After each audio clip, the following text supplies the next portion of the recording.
Hello YouTube folks, সবাইকে শুভেচ্ছা। আজকের ক্লাসে মেটাবক্স নিয়ে আলোচনা করতেছিলাম।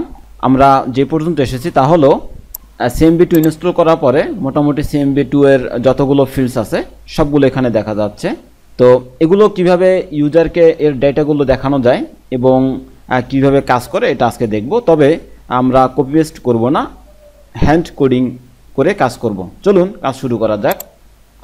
আমি যেটা নিয়ে কাজ করতেছি তা হচ্ছে INC ডিরেক্টরির মধ্যে মেটাবক্স, এর মধ্যে metabox.php নামে একটা ফাইল আছে, এটা নিয়ে কাজ করব। আমি প্রথমে এই সম্পূর্ণ ফাইলটিকে ডিলিট করে দেই, অর্থাৎ এখানে যতগুলো কোড ছিল আমি সবগুলো ডিলিট করে দিলাম এবং এখানে এসে রিফ্রেশ দিই, দেখি মেটাবক্সের ফিল্ডসগুলো আছে কি না। না, এখানে আমার কোনো মেটাবক্সের ফিল্ডস নেই। এখন আমরা কাজ করব। প্রথমে যেহেতু আমরা PHP নিয়ে কাজ করব তাই PHP ডেলিমিটার নিতে হবে। এরপরে ফাংশন লিখতে হবে, ফাংশন এর একটা নেম রেক্স কাস্টম ফিল্ডস। এরপর এই ফাংশনটিকে একটা হুকের সাথে অ্যাড করে দিতে হবে। অ্যাড অ্যাকশন ফাংশনটি নিয়ে এর মধ্যে একটা হুক নিব। হুকটির নেম CMB2_INIT কমা, এরপরে আমার কাস্টম ফাংশনটি দিয়ে দিতে হবে। আপনারা চাইলে এটিকে উপরেও নিতে পারেন, তবে আমার কাছে এটাই ভালো লাগে, অর্থাৎ কাজ করতে আমার বুঝতে সুবিধা হয়, তাই আমি এভাবেই নিচ্ছি। এখানে আরেকটি ফাংশন লিখতে হবে, তা হচ্ছে নিউ CMB2_box। এবং যেহেতু আমাকে এখানে অনেকগুলো ফিল্ডস নিতে হবে, যেমন টাইটেল, আইডি, তারপরে প্রায়োরিটি, কনটেক্সট ইত্যাদি ইত্যাদি, তাই আমি এখানে একটা আরএ পাস করব। কারণ হচ্ছে আমাকে মাল্টিপল ভ্যালু যদি থাকে তখন আরএ পাস করতে হয়। এরপর এখানে একটা টাইটেল নিতে হবে। এই টাইটেলটির একটা নাম দিব, তা হচ্ছে রেক্স একাডেমি অথর্স, ঠিক আছে। এরপর এখানে সেমিকোলন হবে না, একটা কমা হবে। তারপর এর একটা আইডি দিতে হবে, অর্থাৎ মেটাবক্স ডিসপ্লে করার জন্য মিনিমাম 3টা ইনফরমেশন দরকার, 3টা অপশন দরকার। এই 3টা ছাড়া মেটাবক্স ডিসপ্লে হবে না। এরপর হচ্ছে আইডি রেক্স একাডেমি নামে আমি নিলাম, একটা কমা। এরপর এটার অবজেক্ট টাইপ দিতে হবে, অবজেক্ট টাইপস। তার মানে হলো আমার এই মেটাবক্সটি কোথায় ডিসপ্লে করাবো। আর অবজেক্ট টাইপের জন্য আমাকে এখানে আরেকটা আরএ পাস করতে হবে, কারণ হচ্ছে এখানে অনেকগুলো অবজেক্ট থাকতে পারে, পোস্ট, পেজ এরকম। আর এরপরে যদি আরও থাকে কাস্টম পোস্ট আপনারা নিতে চান এখানে দিয়ে দিতে পারেন। আমি আপাতত 2টাই নিলাম। চলুন ড্যাশবোর্ডে গিয়ে একটু রিফ্রেশ করে দেখি আমার মেটাবক্স ঠিকমতো কাজ করে কিনা। হ্যাঁ, মেটাবক্সের টাইটেল চলে এসেছে। আমার এখানে কোনো ফিল্ডস নেই, এখন ফিল্ডসগুলো অ্যাড করব। ফিল্ডস অ্যাড করতে হলে অ্যাড ফিল্ড। যেহেতু ফিল্ডে আমার অনেকগুলো অপশন লিখতে হবে, তাই এখানে আরেকটা আরএ পাস করব। এর আমার প্রত্যেকটা ফিল্ডের একটা নাম থাকা দরকার, এজন্য আমি এখানে নেম একটা নেম দিব, তা হচ্ছে ইয়োর নেম।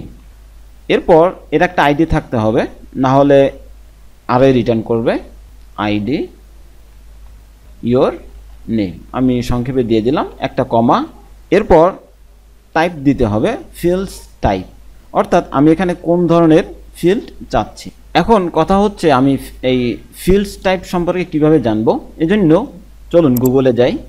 গুগলে গিয়ে এখানে লিখব CMB2, এন্টার। গুগল আমাকে অনেকগুলো রেজাল্ট দেবে। এর মধ্যে আমি যদি দ্বিতীয় সার্চ রেজাল্টে দেখি ফিল্ড টাইপস, এখানে ক্লিক করলাম। এখন যেই পেজটা এসেছে এখানে আমি অনেক ধরনের ফিল্ডস টাইপ পাবো, অর্থাৎ CMB2তে যতগুলো ফিল্ডস ইউজ করছে সবগুলো এখানে টাইপ দিয়ে দেওয়া আছে। আমি যদি টেক্সট ডিসপ্লে করাতে চাই সেক্ষেত্রে text small, text medium, text email. আমি এখান থেকে টেক্সট ফিল্ডটাকেই নেই। এখানে যদি আমি টেক্সট লিখে দেই, এরপরে টেক্সট, আর এখানে একটা সেমিকোলন দিয়ে শেষ করতে হবে। এটা না দিলে এখানে আমাকে একটা সিগন্যাল দিচ্ছে সেমিকোলন। চলুন রিফ্রেশ করি। এখন রিফ্রেশ করার পর আমাকে বলতেছে আনডিফাইন্ড ফাংশন অ্যাড ফিল্ড, অর্থাৎ অ্যাড ফিল্ড এটা ডিফাইন করা হয়নি। চলুন এটার কাজটা করি। এই এররটা থেকে বাঁচতে হলে আমাকে প্রথমে এখানে একটা ভ্যারিয়েবল নিতে হবে, তবে এই কাজটা এক একজন এক একভাবে করে থাকেন। আমি আমার মতো করে করতেছি, আমি যেভাবে ভালো বুঝি সেভাবেই করেছি। আপনারা চাইলে আরও ভালো যদি কোনো মেথড থাকে শেয়ার করতে পারেন। এরপরে এই অংশটুকু আমি কাট করব, কাট করে এখানে পেস্ট করলাম। এখন এই যে ভ্যারিয়েবলটি, এই ভ্যারিয়েবলটি আমি এখানে দিয়ে দিব, এরপর একটা হাইফেন, এরপরে গ্রেটার দ্যান সাইন। এখন আমি যদি আবার রিফ্রেশ দেই, দেখি আছে কি না, না এখন আমার সেই ইররটি নেই, তবে আমার ফিল্ডটি চলে এসেছে। এখন আমি যদি এখানে লিখি এবং আপডেট দেই, আমার ভ্যালুটি সেভ হয়ে গেছে। এখন আমি যদি এখান থেকে এখানে আরেকটা ফিল্ডস টাইপ নিতে চাই, সেক্ষেত্রে কি করব, আমি ঠিক এই অংশটুকু কপি করব। পিএইচপি স্টর্মে কন্ট্রোল ডি প্রেস করলে এটা কপি হয়ে যায়। এরপরে ইয়োর ইমেইল, আর এটা ইমেইল। আর টাইপ কোথায় পাবো, CMD2 এর ওয়েবসাইটে গেলে এখানে টেক্সট আন্ডারস্কোর ইমেইল, আমি আন্ডারস্কোর ইমেইল। এরপরে আবার এখানে এসে রিফ্রেশ দেই এবং আমার একটি বক্স চলে এসেছে। আমি এখানে আমার মেলটা লিখে দিতে পারি, তবে মেল না লিখে যদি অন্য কিছু লিখি, দেখি সেভ হয় কিনা। আপডেট, সেভ হচ্ছে না। এরপর @admin.com, এখন সেভ হবে। অর্থাৎ একটা মেইলের যতগুলো পার্ট আছে, মেল হওয়ার জন্য যে শর্ত আছে সেই শর্ত পূরণ না করা পর্যন্ত এখানে সেভ হবে না। এখন এই ডেটাগুলোকে আমাকে ইউজারকে দেখাতে হবে। চলুন সেই কাজটি করব। আমি মেটাবক্সের জন্য 2015 থিমটি ইউজ করতেছি, আর এই থিমে পেজের কন্টেন্ট দেখানোর জন্য content-page.php নামে একটা ফাইল আছে, এটা ওরা ইউজ করে থাকে। আমি এই ফাইলটি ইউজ করব। এখানে আমি একটি CSS ক্লাস নিব, রেক্স কাস্টম বক্স। এখানে PHP দিয়ে র্যাপ করে দেই। আর ডেটা পাওয়ার জন্য গেট পোস্ট মেটা নামে একটা ফাংশন আছে, এটি ইউজ করব। আর এখানে পোস্ট অবজেক্ট দিয়ে দিব। তারপর দ্বিতীয় অংশ হবে মেটা কি, আর তৃতীয় অংশে ট্রু অথবা আরে, যেহেতু আমার এখানে সিঙ্গেল ভ্যালু রিটার্ন করবে তাই আমি এখানে ট্রু করে দিলাম। আর এখানে যে মেটা কিটা আছে, এই মেটা কি হিসেবে কি দিব আমরা, এটার জন্য আমাকে মেটা ফিল্ডের যেই আইডি দিয়েছিলাম সেই আইডিটা কপি করে আমি এখানে পেস্ট করে দিব। আর এই ফাংশনটিকে আমাকে এখন ইকো করতে হবে। চলুন ব্রাউজারে গিয়ে আমি একটা আপডেট দেই, এরপর ভিউ পেজে যাই, দেখি আমার ডেটাটা ডিসপ্লে হয় কিনা। হ্যাঁ, আমার নেমটি চলে এসেছে। এখন আমি মেইল দিয়েছিলাম, আমি এটাকে কপি করলাম এবং এই নেমটি আমি ইয়োর মেইল ইমেল, খুব সম্ভবত এটাই ছিল।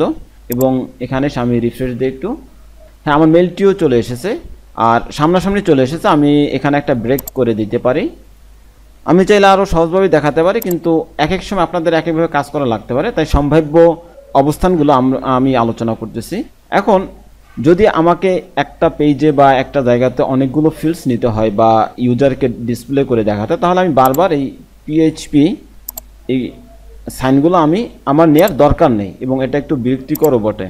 আমি যেটা করতে পারি, প্রত্যেকটিকে এক একটা ভ্যারিয়েবলে স্টোর করে নিতে পারি।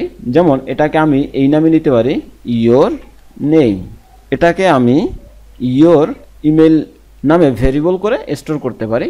আর এখানে আমাকে ইরর দেখাচ্ছে, আপনারা দেখতে পাচ্ছেন রেড সাইন। আমি PHP ক্লোজ করে নিই, সেভ। আর এরকম দিলে আমার ডেটা কিন্তু আসবে না। আমি চাইলে এখানেও ইউজারকে ডেটা দেখাতে পারি, যেমন ইকো ইয়োর নেম, তারপরে ইকো ইয়োর ইমেল, আর এখানে ব্রেক দেওয়ার দরকার নেই। এখন রিফ্রেশ করি, হ্যাঁ আমার সবগুলো চলে এসেছে। আর আমি যদি এখানে চাই যে না, এখানে আরও একটু টেক্সট অ্যাড করি, যেমন মাই নেম ইজ, এখানে কনক্যাট করে দিতে হবে, মাই ইমেইল ইজ, কনক্যাট করে দিলাম। এখন ব্রাউজারে এসে রিফ্রেশ, হ্যাঁ আমার ইনফরমেশনগুলো এখানে সেভ হয়েছে। চলুন আমি এখান থেকে একটা অংশ দিব না, অর্থাৎ আমি আমার নামকে ইউজারকে দেখাতে চাই না, ডিলিট করে দিলাম, আপডেট। এরপরে এটা রিফ্রেশ, হ্যাঁ আমার নেম এখানে নেই, কিন্তু এটা দেখতে একটু অন্যরকম দেখা যাচ্ছে। অর্থাৎ এভাবে অনেক সময় মানে এখানে কোনো অ্যান্সার নেই, অর্থাৎ আমার নামটা কি সেটা দেয়া নেই, যার জন্য আমি চাচ্ছি যে এটাও ইউজাররা না দেখুক। চলুন এটা কিভাবে করব, এই জন্য আমাকে এখানে একটা কন্ডিশন অ্যাপ্লাই করতে হবে। ইফ হিসেবে আমাকে নিতে হবে ইয়োর নেম, এটা হচ্ছে এমটি। এরপর আমি এই অংশটুকুকে র্যাপ করে দিলাম থার্ড ব্র্যাকেট দিয়ে। এখানে আমি যেটা বোঝা যাচ্ছি যে ইয়োর নেম এই অংশটুকু যদি খালি না থাকে তাহলে এটা ডিসপ্লে করবে, আর যদি খালি থাকে সে কোনো কাজই করবে না। আশা করি বুঝতে পারছেন। এখন রিফ্রেশ দেই, মাই নেম ইজ এটা আছে, দেখি আমাদের কন্ডিশন কাজ করতেছে না। তো এটা একটু দেখতে হবে যে আমার এখানে কোনো সমস্যা আছে কিনা। আসলে আমি দেখতে পাচ্ছি এখানে কোনো সমস্যা নেই, তবে আমি যেটা করতে পারি, যেহেতু আমি এখানে কিছু স্ট্রিং নিয়েছি, আমি এখান থেকে এই বিআরটিকে কেটে দিতে পারি। দেখি এর জন্য কোনো সমস্যা হচ্ছে কিনা। আমি এখন এখানে এমটি আছে আর এখানে রিফ্রেশ দেই, হ্যাঁ এখন এটা চলে গেছে। আর এখন যদি আমি আবার নাম লিখি এবং আপডেট এটা রিফ্রেশ, তাহলে দেখতে পাচ্ছি আমার সম্পূর্ণ নাম সহকারে চলে এসেছে। আর এখানে বিআরটি আমি এখানে দিয়ে দিতে পারি, তাহলে আশা করি আর এই সমস্যাটা হবে না। যাক, আজকে দারুণ একটা জিনিস শিখলাম, তা হচ্ছে যে এখানে আমি ব্রেক দেওয়ার কারণে আমার এখানে ইফ কন্ডিশন কাজ করতেছিল না। আর আমরা কাজ করার সময় সবসময় এরকম ইফ কন্ডিশন দিয়ে কাজ করব। আর এটি আমি এখানেও দিয়ে দিতে পারি, if your email is not empty, third bracket দিয়ে র্যাপ করে দিলাম। এরপর এটা রিফ্রেশ, আর এখানে এসে আমি এই অংশটুকু এমটি করে দেই, আপডেট এখানে রিফ্রেশ। তাহলে আমি যদি আমার ফিল্ডস খালি থাকলে এখানে কোনো ইনফরমেশন দেখা যাবে না।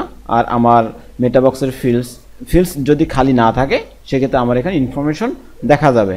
আজকে মোটামুটি কিছু শিখলাম, আর আপনারা এগুলো একা একা প্র্যাকটিস করবেন, মোটামুটি আগানোর চেষ্টা করবেন। আর এখানে সম্পূর্ণ দেয়া আছে। আপনারা যদি প্রত্যেকটা টাইপের উপরে ক্লিক করেন, যেমন টেক্সট এরিয়া স্মল, এখানে ক্লিক করলে এই পেজটা অন্য কোথাও যাবে না, এই পেজই থাকবে। আমি এখানে ক্লিক করলাম এবং টেক্সট এরিয়া স্মল কীভাবে ব্যবহার করতে হয় সব এখানে দেয়া আছে। টেক্সট এরিয়া কোড, অর্থাৎ সবগুলো ডিটেলস দেয়া আছে।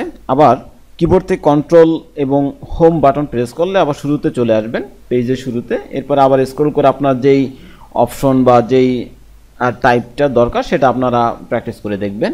তো আজ এই পর্যন্ত।